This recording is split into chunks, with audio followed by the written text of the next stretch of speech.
سلام دوستان، به استودیوی کاریزماتو خوش اومدید. اینجا قراره هر رازی که برای تبدیل شدن به یک مرد کاریزماتیک و شناخت روان زن لازمه رو به بهترین شکل ممکن یاد بگیرید و به بهترین نسخه خودتون تبدیل بشید. اگه آماده اید پس با ما همراه بشید.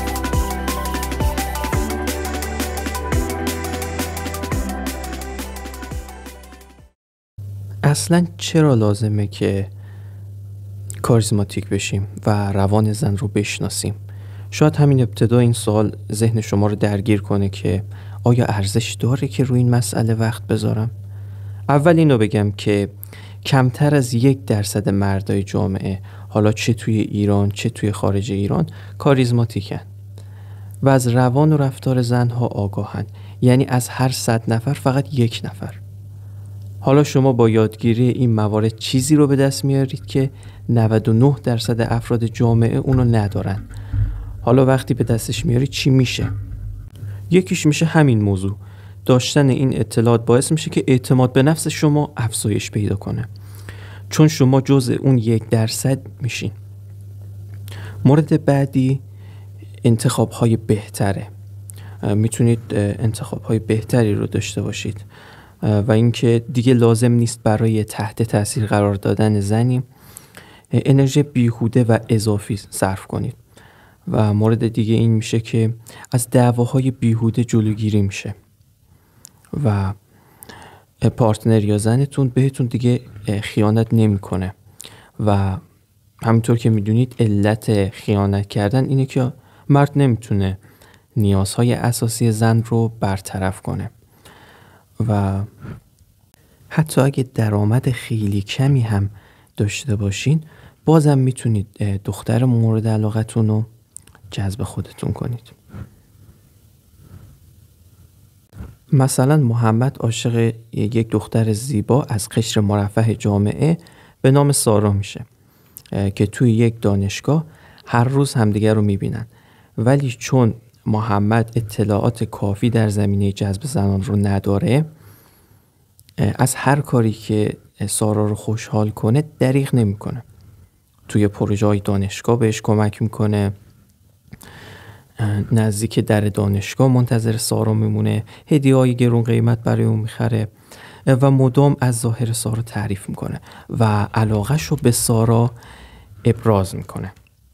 سارا ابتدا از کارهای محمد تحت تاثیر قرار میگیره، ولی رفته رفته نسبت به محمد سرد میشه. دیگه از هدیه‌های محمد ذوق مرگ نمیشه و جواب پیام‌های محمد رو کوتاه میده و گاهی هم اصلا نمیده. محمد متوجه این مسئله میشه و با خودش میگه که من که این همه خوبی بهش کردم، شاید باید بیشتر بهش خوبی کنم. چند روز میگذره و متوجه میشه که سارا عاشق همدانشگاهی محمد به نام کریم عضله شده. با خودش میگه که کریم که ظاهرش از من خیلی داغونتره، اون آدم آسوپاسیه، چجوری تونسته دل سارا رو به دست بیاره؟ محمد اعتماد به نفسش کم میشه و ناچارم میره سراغ اقدس خانومی که خال صورتش همیشه محمد رو آزار میداده. این داستان ممکنه برای هر کسی که اطلاعات کافی تو این زمینه نداشته باشه به نوعی رخ بده. حالا میخوایم ببینیم که زنها چگونه جذب میشن. ابتدا باید یک نگاه تاریخی به این مسئله داشته باشیم. روان زنها از هزاران سال پیش که زندگی ها به شکل قبیله‌ای بوده، جذب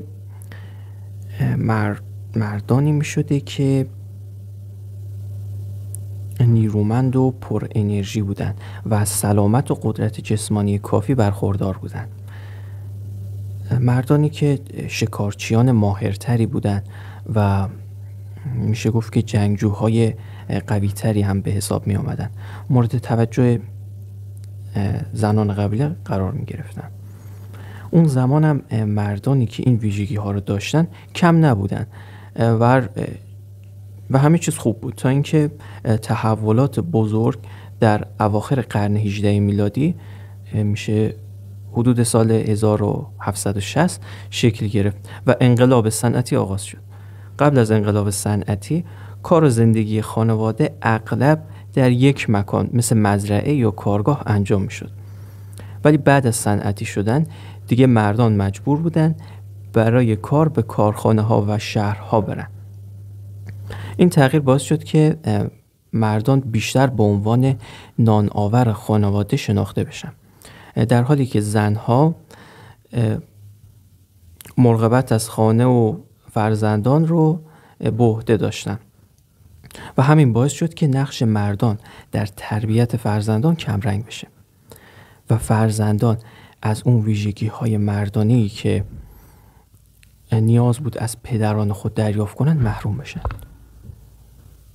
رفتارشون همین مسئله باعث شد که رفتارشون کمی زنگونه بشه و از طرف دیگه اون کسایی که معمولاً اهل تفکر و پژوهش بودن در رتبه‌های بالاتر جامعه قرار گرفتن و افرادی که حالا به قدرت و زور و بازوی خودشون متکی بودن توی رتبه‌های پایین‌تر قرار گرفتن. و خب همین مسئله باعث شد که ویژگی‌های مردانه ایدئال تغییر کنه. یک مردی که ایدئاله ویژگی‌هاش تغییر کنه. و الان اکثر مردان به خاطر شرایط فرهنگی و اجتماعی از مردانگی خودشون دور شدن و نیاز به یادگیری این موضوع تبدیل به یک اصل مهم شده. الان زنها در به در به دنبال اون ویژگی‌های مردانه و جذب کسایی میشن که این ویژگی‌ها رو داشته باشن. خب حالا میخوایم بدونیم که در حال حاضر یک مرد کاریزماتیک از نظر زنان چه ویژگی‌هایی رو باید داشته باشه. 1. رسالت و هدف. اینها رو تیتروار من بیان میکنم که چون هر کدوم از این موارد نیاز داره که 1-2 جلسه راجبش توضیح داده بشه و بحثش باز بشه. پس خیالتون راحت باشه، زمانی که بهشون برسیم کاملا توضیحش میدم.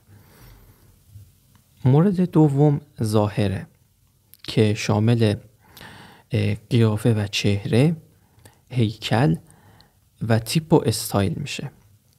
و جالبه که بدونید بر اساس اولویت اگه بخوام دسته بندی کنم، اول میشه هیکل یا حالا قدرت جسمانی و اینها، مورد بعدی میشه تیپ و استایل و در آخر میشه چهره و قیافه.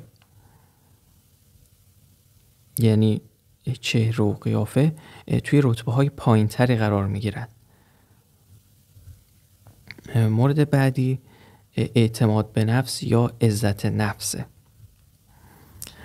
و مورد چهارم باور فراوانی و موارد ریزتری هست که حالا به موقعش بهش میپردازیم.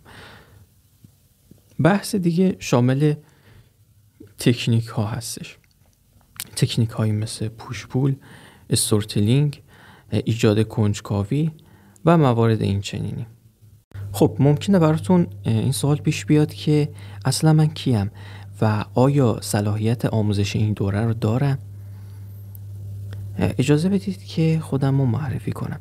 من علی زمانپور هستم، دوست و همراه شما در مسیر توسعه فردی و موفقیت. چند سالی هست که توی زمینه روانشناسی و موفقیت و توسعه فردی کسب علم و تجربه میکنم. زندگیم فراز و نشیب‌های زیادی داشته. سعیم بر اینه که اطلاعات و دانشم رو به سبک خودم با شما به اشتراک بذارم. اگه بخوام حالا منحصراً راجع به این دوره صحبت کنم، باید بگم که حدود 1 سالی هست که راجع به موضوع کاریزما و جذب زنان تحقیق و بررسی میکنم، چون این مشکل خودم هم داشتم و حالا تونستم با یادگیری این آموزش ها و تکنیکات تغییرات خوب و تغییرات یعنی قابل توجهی رو توی خودم ایجاد کنم. باید بتونیم مژده رو هم بدم که شما هم میتونید با یادگیری این دوره به صورت 100% تغییر رو توی خودتون ببینید. یعنی بهتون قول میدم واقعا که اگه تا آخر آموزش ها با من همراه باشید خودتون متوجه اون تغییر میشید. حتی اگه فقط به 20% این نکات توجه کنید و حتی همین 20% رو رعایت کنید، باز هم تغییر رو توی خودتون بعد یک مدت خواهید دید. خب این مواردی بود که تصمیم داشتم توی جلسه مقدمه با شما به اشتراک بذارم. خیلی ممنون هستم که تا اینجا با من همراه بودید. تا جلسه بعدی، خدا نگهدار.